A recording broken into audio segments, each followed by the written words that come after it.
Priest Rapids Dam, the first dam on the Middle Columbia. After meandering 50 or 60 miles through the soft alluvial soils west of the Columbia Basin, the river starts to cut into canyons again, starting with the titular rock outcropping known as Priest Rapids, which since ancient times occupied a 10-mile stretch of the river. Since time immemorial, this stretch of river has been home to the Wanapum people, who fished these waters for thousands of years. When European explorers arrived, they encountered a dramatic stretch of water. Fur traders called it the racetrack, and the Wanapums were known to race their dugout canoes down the channels. Like most indigenous history, the Wanapum story is marked with tragedy. Despite mounting pressure from neighboring settlers all through the 1800s, the Wanapum continued to hunt and fish along this stretch of river into the 20th century. But long before the dams were being built, the river was changing, and the exploding cannery industry on the lower Columbia took an enormous toll on the health of the fishery, which means that as early as 1900, fewer and fewer fish were making their way up to central Washington. Keep in mind, this is before any of the dams were built. But this got so bad that in 1937, the state government of Washington severely clamped down on indigenous fishing rights on the river, going so far as to destroy fishing equipment and threatening to burn their village to the ground if they fished any more salmon. It's been said that during this time, the Wanapum only survived by eating dead fish that were washed downstream after spawning season. This was dark, even by state government standards, and fortunately ended when Washington State Governor Clarence Martin carved out an exception to this policy a couple years later. In case you're wondering, yes, the same Clarence Martin that has the stadium at Washington State University named after him.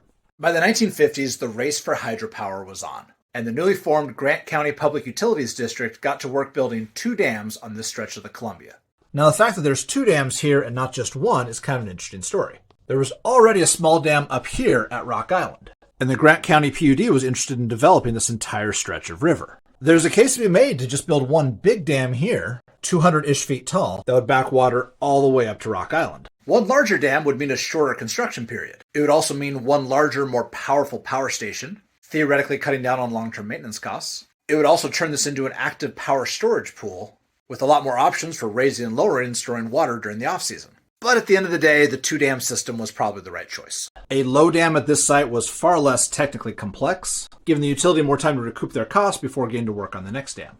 A high dam would have also flooded a significantly larger amount of land, including lots of excellent cropland and many significant indigenous sites. Sticking with the low dam also meant that there was still the possibility of extending navigation.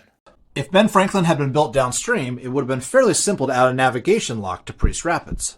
As designed, Priest Rapids backs water up a mere 19 miles through Sentinel Gap to the base of Wanapum Dam. It more or less covers over the site of the original rapids, although if you look closely, you can see evidence of the original rocky outcroppings in the water just downstream. The dam's 10 generators have a peak capacity of just under 1 gigawatt of power. And the recently upgraded fish passage facilities ensure that the present salmon runs will continue for the foreseeable future. This dam doesn't really have much in the way of visitor facilities. There's not even really a good spot to view it from the highway. But if you are in the area, be sure to go upstream to the small town of Beverly and check out the recently reopened Beverly Bridge. This 110-year-old span used to carry the Milwaukee Transcontinental Railroad and is now open to the public as part of the Palouse to Cascades Trail. Just upstream and within sight of the bridge is our next stop,